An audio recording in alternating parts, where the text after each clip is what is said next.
Today, inshallah, this past Monday, I was actually talking about who are those people who earn the mercy of Allah subhanahu wa ta'ala. Today, inshallah, in this brief khatra, I want to talk about how we have to always be aware and be careful about not doing those things that can incur Allah's wrath and His anger upon ourselves.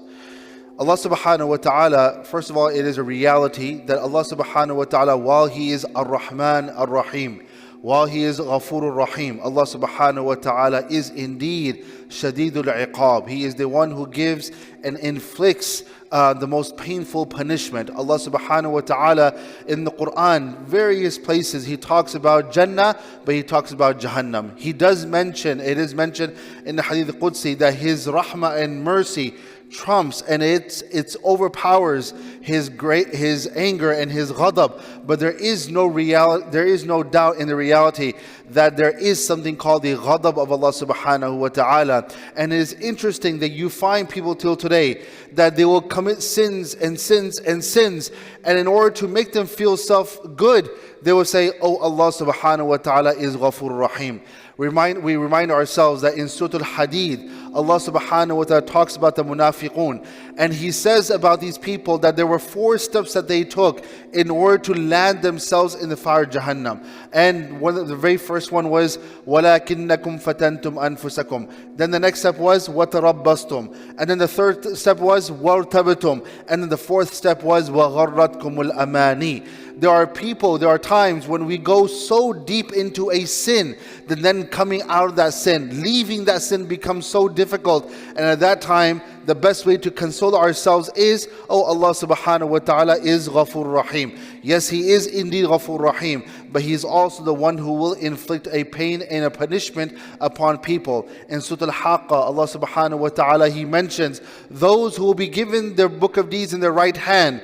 And then Allah subhanahu wa ta'ala on the flip side, He does mention those who will be given their book of deeds in their left hand. And Allah subhanahu wa ta'ala, He gives a very detailed description of what will happen to these people in the fire Jahannam. So we have to always be aware that there are 2 different concepts. There is the rahmah of Allah, the mercy of Allah, but then the ghadab of Allah. And that is why we find such great people such as Umar ibn Khattab radiyallahu anhu, who says that I judge my matters between hope and mercy and the ghadab of Allah subhanahu wa ta'ala. And so on one hand you have hope that Allah subhanahu wa ta'ala will forgive, but there's khawf and raja. There is fear that Allah subhanahu wa ta'ala will punish me. So that's why we have to always be cognizant of the fact that yes, while Allah is there and He will forgive inshallah, but we don't do those things to incur Allah's wrath. What are some of the things that we should stay away from that will incur Allah subhanahu wa ta'ala's wrath that is mentioned in the Quran? The first one is those who are mentioned. They are mentioned in Surah Al-Fatiha. Allah subhanahu wa ta'ala says, غَيْرِ الْمَغْضُوبِ عَلَيْهِمْ غَيْرِ الْمَغْضُوبِ عَلَيْهِمْ وَلَا الضَّالِينَ. Who are those? Now often you will see that in many books or many translations of the Quran, it will be written over there, those who are the Yahud. And وَلَا الضَّالِينَ is a reference to those who are the Nasara. That does not necessarily mean that every single Yahud is al-Maghdubi alayhim. There could be other people who are not Yahud who are al-Maghdubi alayhim. But the question is that why is it that the Yahud were referred to as al-Maghdubi alayhim, those who incurred Allah's anger? The reason is that one of the things about the Yahud and Bani Israel is they had the knowledge but they did not have the action. They had the ilm but they did not have amal. They knew what was the haqq, but they chose not to follow the haqq. And not only that, but when Rasulullah sallallahu alaihi wasallam came with the message from Allah subhanahu wa ta'ala, because of the fact that He came from the lineage of Ismail alayhi salam, and Bani Israel came from the lineage of Ishaq alayhi salam, they outright rejected the message of the Prophet sallallahu alaihi wasallam. Though they know, and by the way, it is mentioned in the books of Sirah, that the reason why they were in Medina to begin with is because based on their own teachings, they knew that something is going to happen here. the final prophet will come here. They did believe in that. But just because he was from the lineage of Ismail, they rejected the message of the Prophet ﷺ. So this is why Allah subhanahu wa ta'ala referred to them as al-maghdubi alayhim. Those who know what is right, but they choose not to follow it. Now, this is not only for them. Think about even for us, how many times, wallahi, many of us, when we do something that is wrong, we know that this is wrong. We know it's wrong. I do something, I say something to someone, I know I'm doing something that is wrong. That is al-maghdubi alayhim. Because you have the knowledge. We know what's right and what's wrong, but we choose to do still what is wrong. How many times in family matters or community matters, we take the side of those who are doing wrong. Why? Because they might be from our family, for example.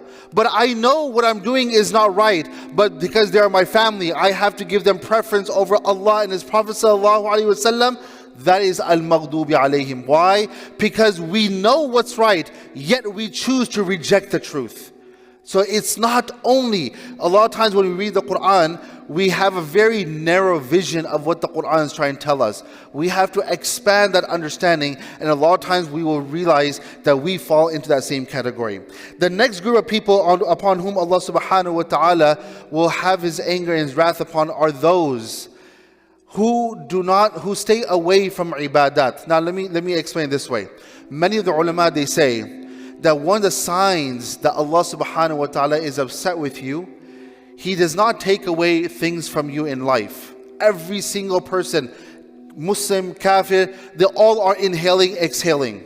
Everyone Allah subhanahu wa ta'ala has fed. Ibrahim alayhi salam, when he says that do not give those who do not believe in Allah subhanahu wa ta'ala, he says no. قَالَ وَمَنْ كَفَرَ فَأُمَتِّعُهُ قَلِيلًا. Even those who don't believe in Allah, I will give them. But the ulama, they say that one of the signs that Allah subhanahu wa ta'ala is upset with you is that He takes away the tawfiq.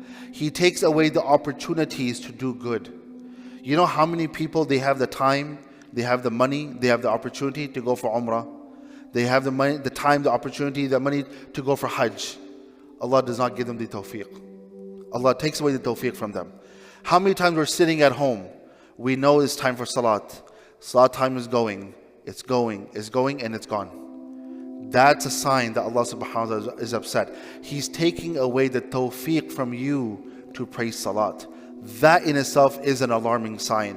Whenever we know that we can do something and we're still not doing it, because Allah subhanahu wa ta'ala is perhaps upset with us. So that is why we have to always be very careful and be very, pay attention to these kind of things. The third thing that Allah subhanahu wa ta'ala despises, or He's angry with these kind of people, are those who have pride and arrogance in their heart. Why? Because this is only a right of Allah subhanahu wa ta'ala. When it comes to arrogance, one is pride. Let me make the difference. One is pride. Alhamdulillah, I have a nice car. Alhamdulillah, I have a nice, beautiful home. I have this, that, I have that. And you are proud about it. And even if someone asks you about this car, or asks you about your house, or your job and so forth, you very pridefully, you talk about it. Alhamdulillah, you are so proud about it.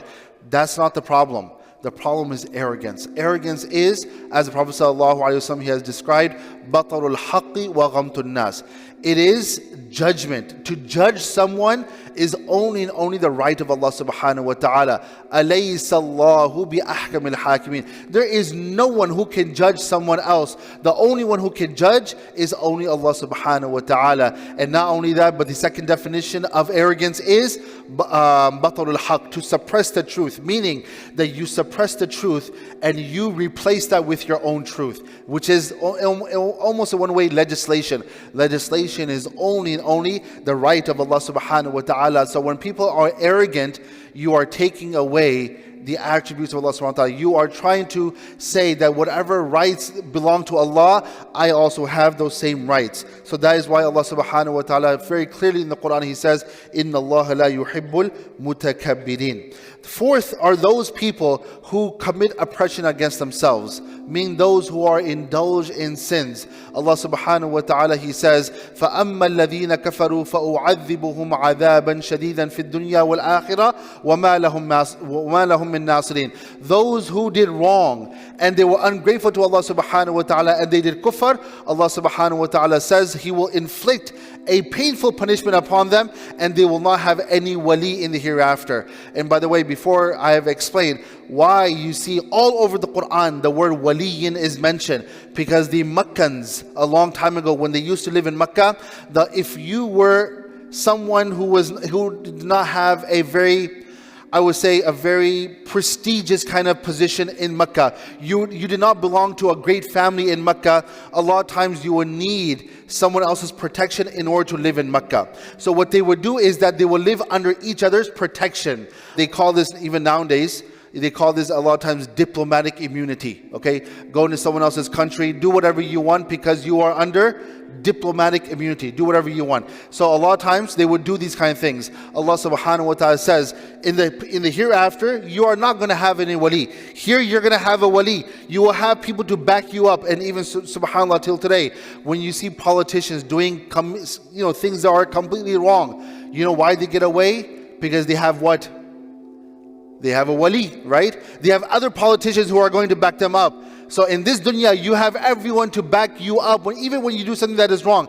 In the hereafter, مَا لَهُم مِّن وَلِيٍّ وَلَا نَصِيرٍ. They don't have any wali in the hereafter. And then Allah subhanahu wa ta'ala says, وَأَمَّا الَّذِينَ آمَنُوا وَعَمِلُوا الصَّالِحَاتِ. However, those who do righteous deeds, فَيُوَفِّيهِمْ أُجُورَهُمْ. Allah subhanahu wa ta'ala will give them a great reward, a full reward. وَاللَّهُ لَا يُحِبُّ الظَّالِمِينَ. Allah makes it very clear in the Quran, Allah does not like those who commit dhulm. Now, of course, dhulm could mean doing dhulm against someone else. Here, many of the ulama, they say that this dhulm here is in reference to yourself, meaning committing dhulm against yourself.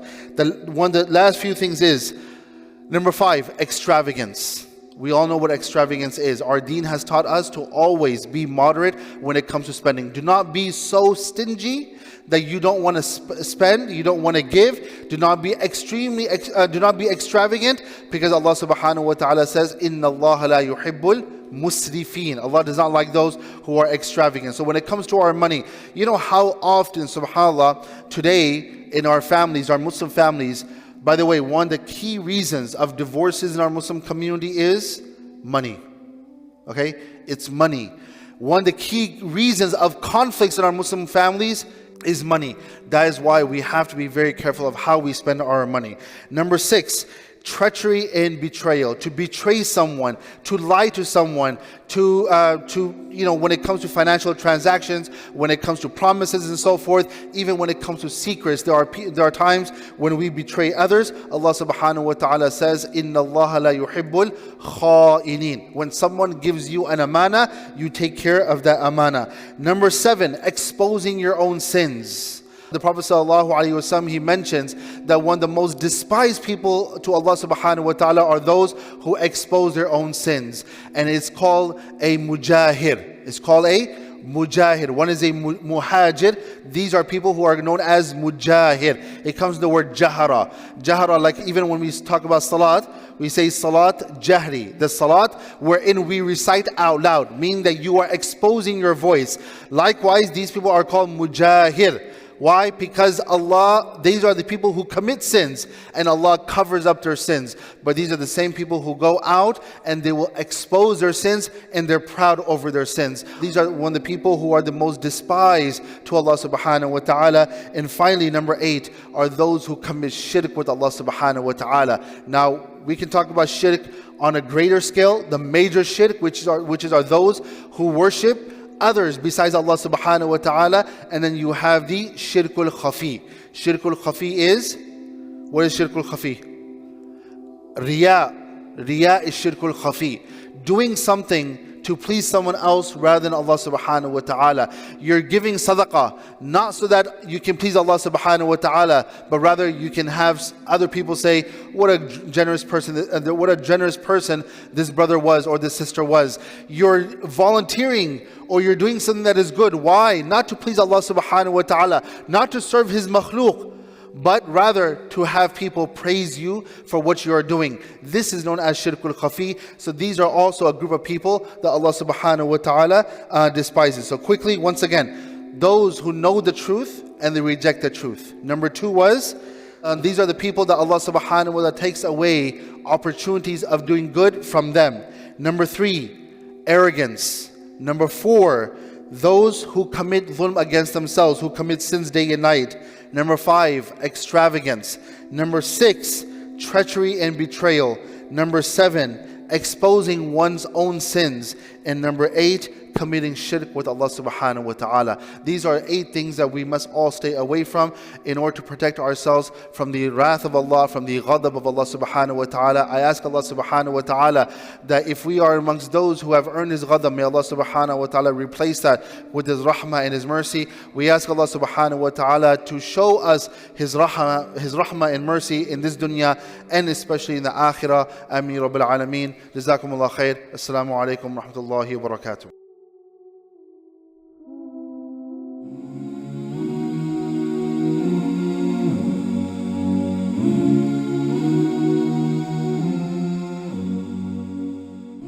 Are you tired of all these annoying ads on YouTube? Are you worried that a haram video might pop up? Well, the One Islam TV app is here to solve these problems, inshallah.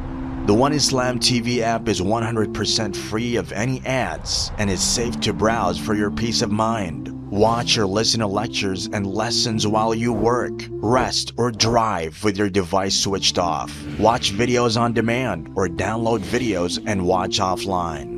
Watch hundreds of high-quality produced Islamic reminders, Quran learning videos, stories of the prophets, and so much more. 2 to 4 new videos uploaded daily, inshallah. One Islam TV is 100% run and owned by Muslims, which means a small amount you pay for your subscription is a SADAQAH JARIYAH, continuous charity for you, as we use the funds raised to continue producing more beneficial videos and reminders, inshallah. The One Islam TV app is now available on Apple devices, Apple TV, Android devices, Android TV, Amazon Fire TV, and Roku, so you can watch on most devices and smart TVs. Download now for a free 7-day trial. May Allah reward you for supporting our work.